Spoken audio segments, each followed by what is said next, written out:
amigos como un compromiso de adrenal, regalos, etc. Pero que cuando se hace una autopsia de pacientes que han muerto con una paracoxidomicosis crónica del adulto, encontramos que prácticamente el hongo es capaz de llegar a cualquier órgano o tejido. Habíamos visto el compromiso personal. Entonces describamos un poquito cómo son las úlceras de la mucosa oral. Cuando empezamos paracoxidomicosis, empezamos con una historia clínica de un paciente venezolano, y este es un paciente colombiano. En ambos casos observamos lo mismo, una úlcera de fondo granulomatoso con un punteado blanquecino y rojizo, que es descrito como una úlcera moriforme o de aspecto de frambuesa. Lo importante es que están denotando los dos tipos de reacciones. Hay una reacción granulomatosa y hay una reacción con microabscesos. Por eso el punteado blanquecino de los microabscesos y rojizo de la formación de los granulomas. Además de estar comprometiendo la mucosa con todo el compromiso de dientes, etc., estas son unas úlceras dolorosas que hacen que el paciente coma muy mal, se queje mucho, pero que además comprometen cualquier área de la cavidad oral, paladar, carrillos, pero también empieza como a extenderse a la parte posterior y podemos tener un paciente con disfonía por el compromiso de las cuerdas vocales. Después de tener este compromiso de la mucosa, el hongo puede extenderse a la periferia, entonces vamos a tener lesiones en la piel vecina. En Brasil es también muy frecuente el compromiso de la mucosa anal. Nosotros lo vemos menos, pero también lo vemos, ¿cierto? Entonces, luego de esto, de estas lesiones en la mucosa, donde hay un edema en los tejidos vecinos, entonces vamos a ver el compromiso de la piel vecina.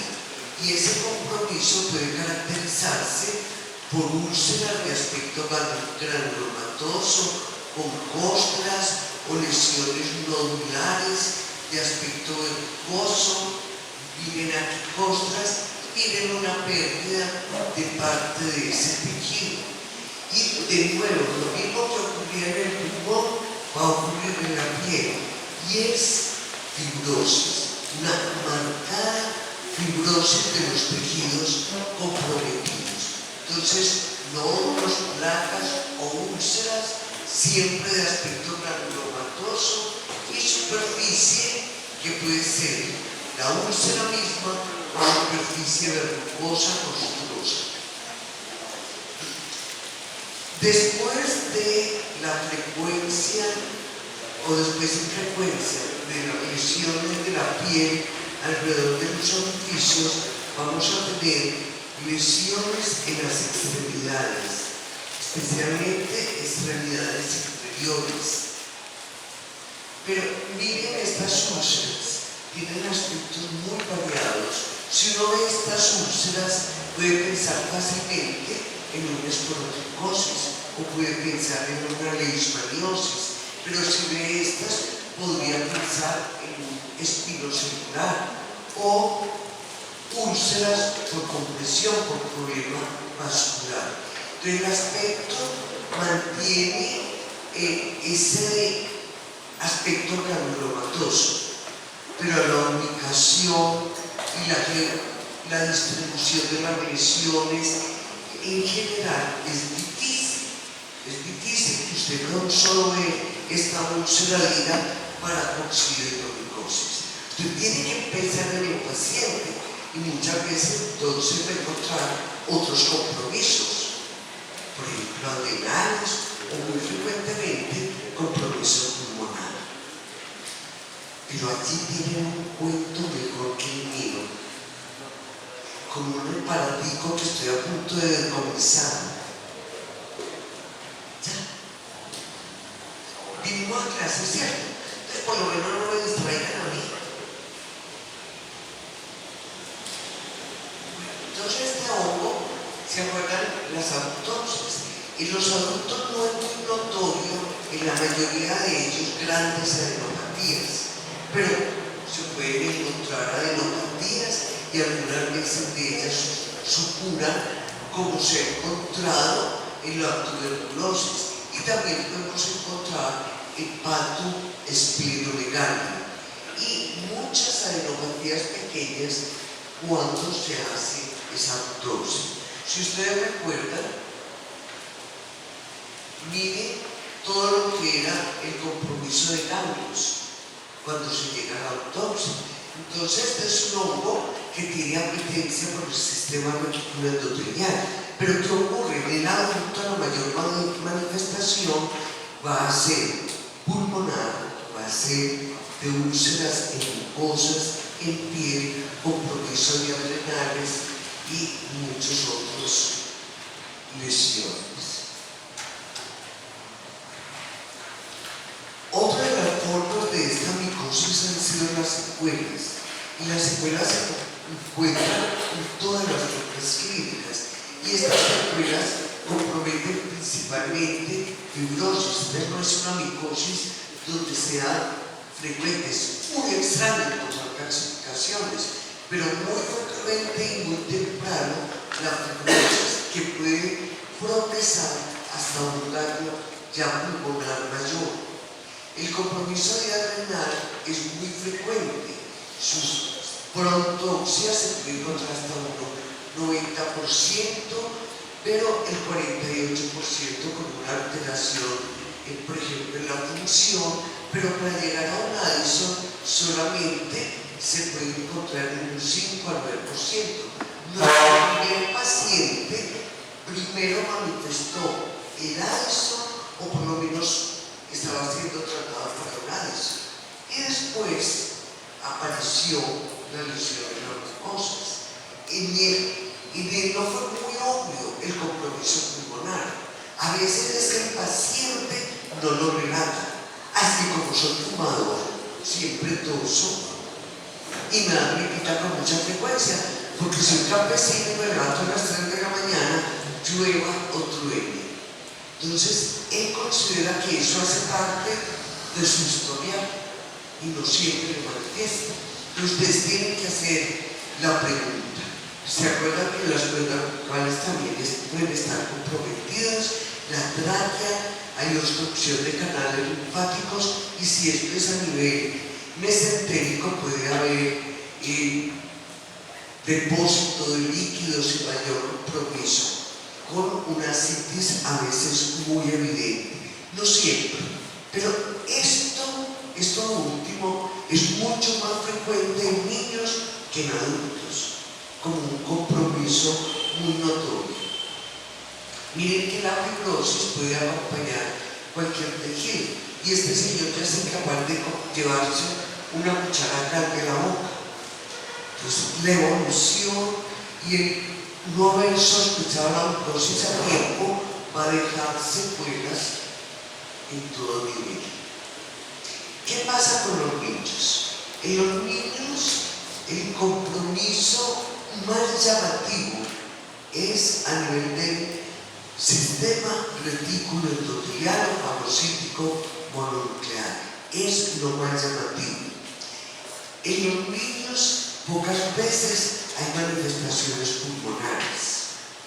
Sin embargo, si ustedes logran obtener una muestra, que es muy difícil porque no es vectora, vamos a encontrar el hongo en el pulmón. Lo que hay es pocas manifestaciones, y ni siquiera a nivel de rayos X es muy evidente la presencia del hongo en el pulmón. Pero, ¿cuál es el motivo de consulta? ¿Por qué llega el muchachito donde ustedes? Porque tiene un gran compromiso del estado general. La mamá dice que ya no corre, no juega, no come, no quiere ni dormir, está apático, dice que le duele la barriguita. ¿Por dónde? Por todas partes. Es un dolor difuso. Y si la historia ha evolucionado mucho, se empieza a encontrar grandes masas en cuello y abdomen.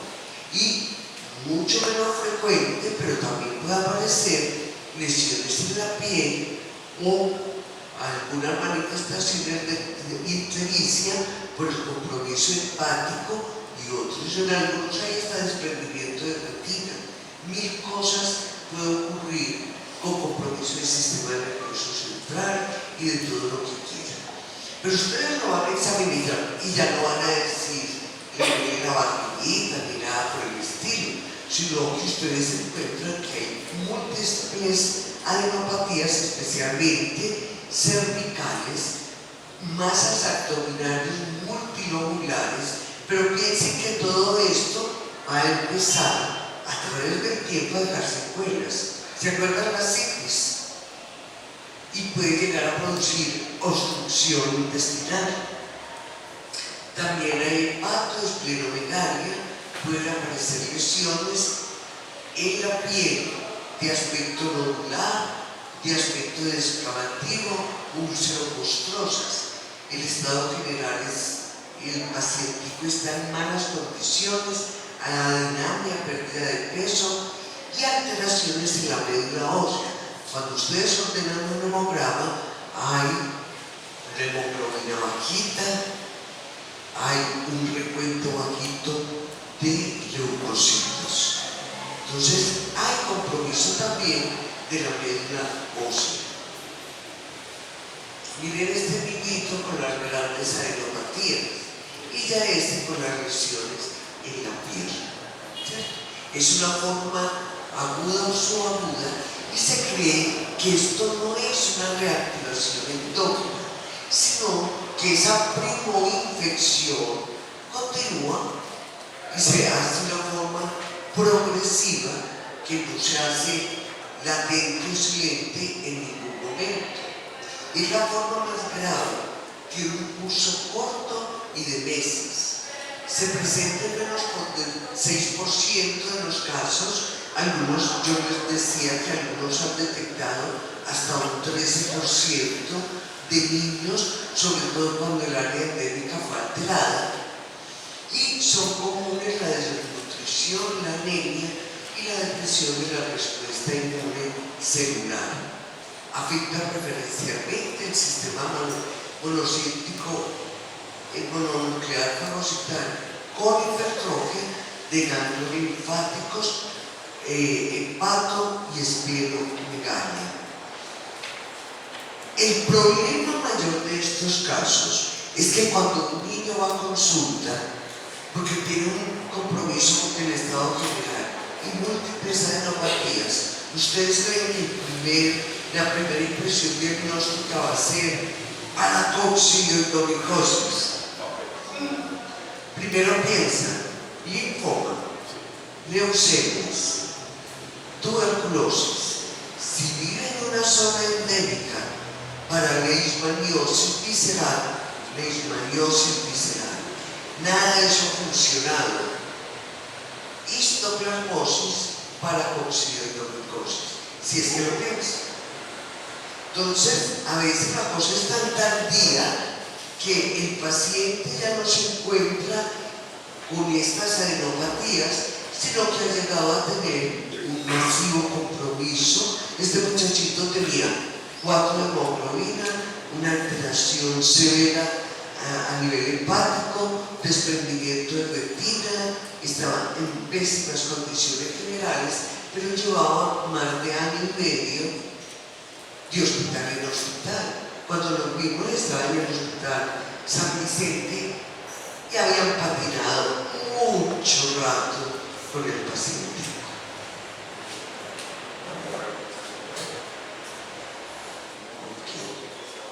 Okay. En estos pacientes, en los pacientes con paracoxidomicosis, al igual que en pacientes con histoplasmosis, hay compromiso del tracto gastrointestinal.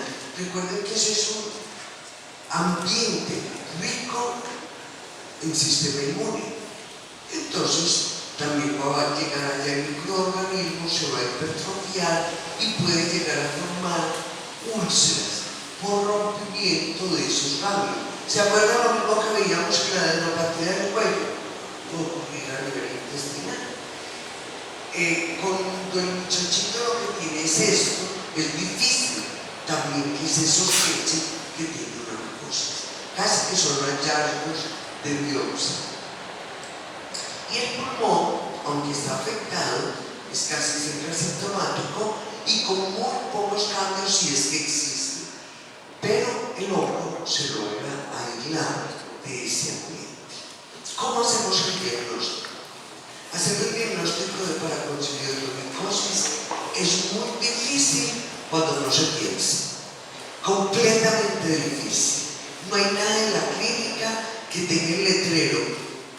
Hay para sospechar, muchísimas cosas para sospechar. Recuerden que no hay transmisión persona a persona, entonces puede ser el único miembro de la familia, ni de los niños del colegio, etc. Pero si ustedes lo sospechan, se dispone de todos los medios para diagnosticar. Y ahí es muy fácil. Ese diagnóstico es de alta sensibilidad y la mayoría de las pruebas son de alta especificidad.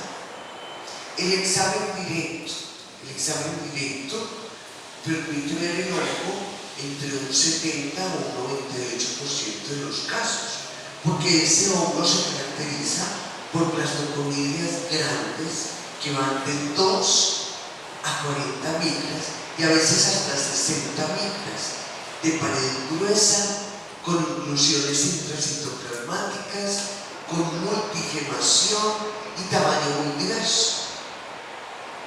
Y esto se ve rápidamente. ¿Con qué? Con KOH, colocitina o colocinación de Evans, ¿sí? Pero también con coloraciones histológicas.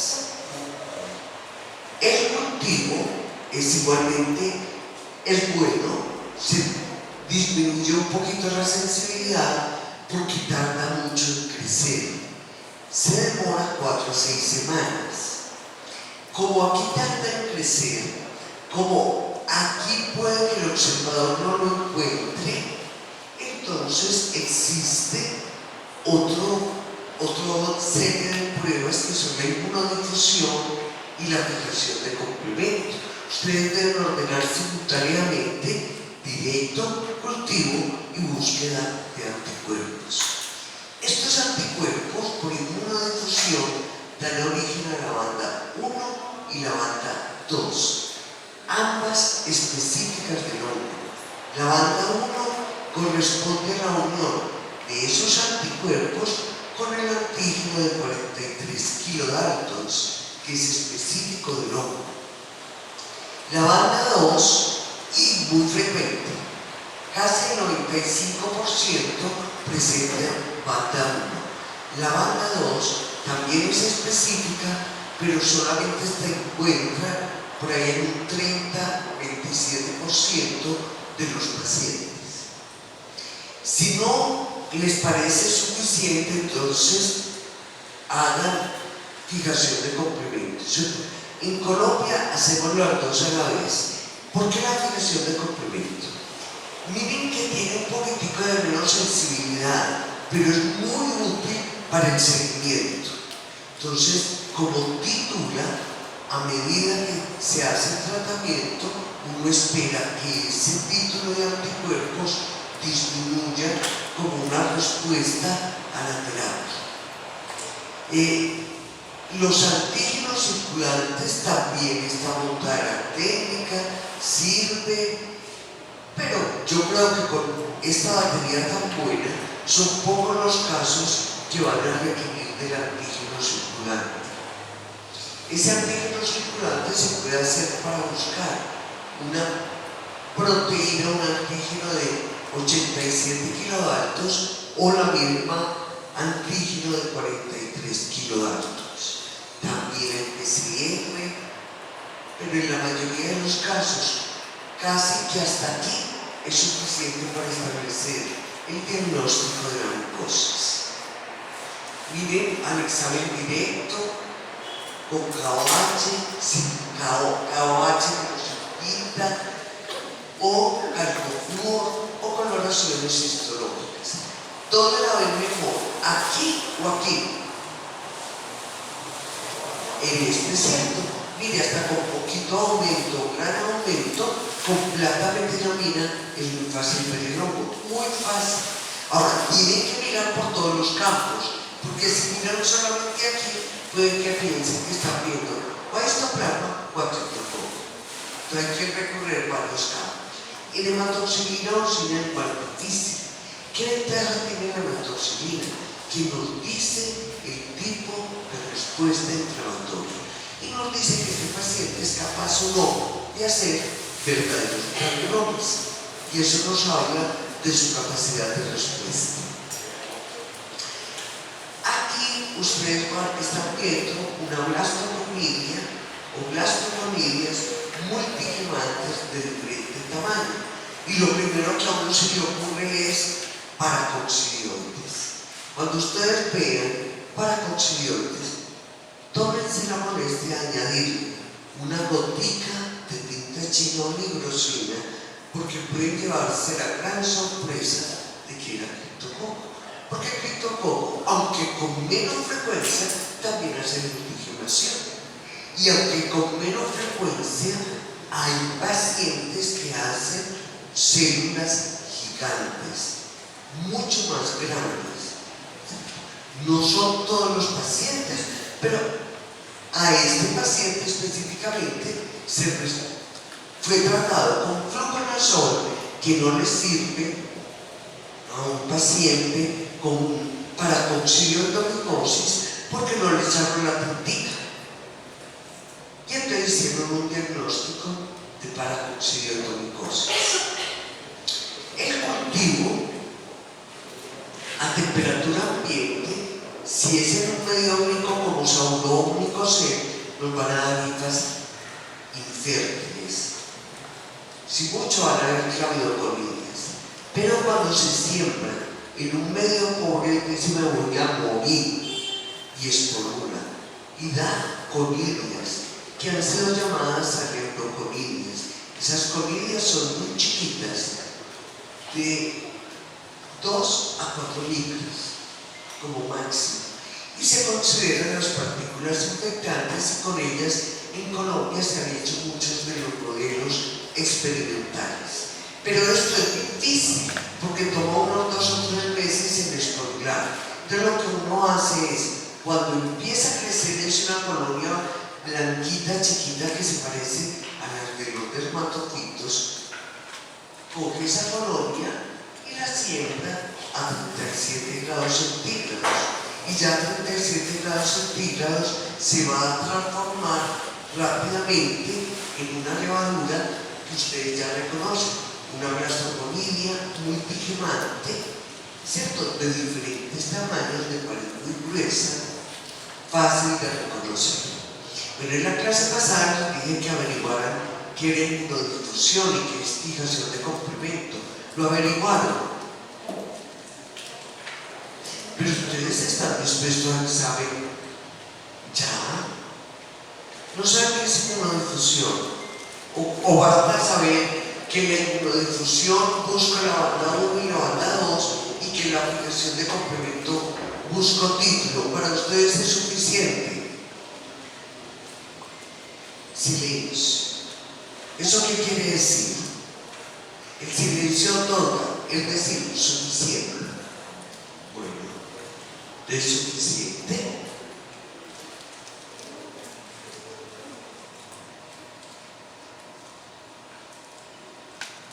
Bueno, entonces vamos a seguir con el taller.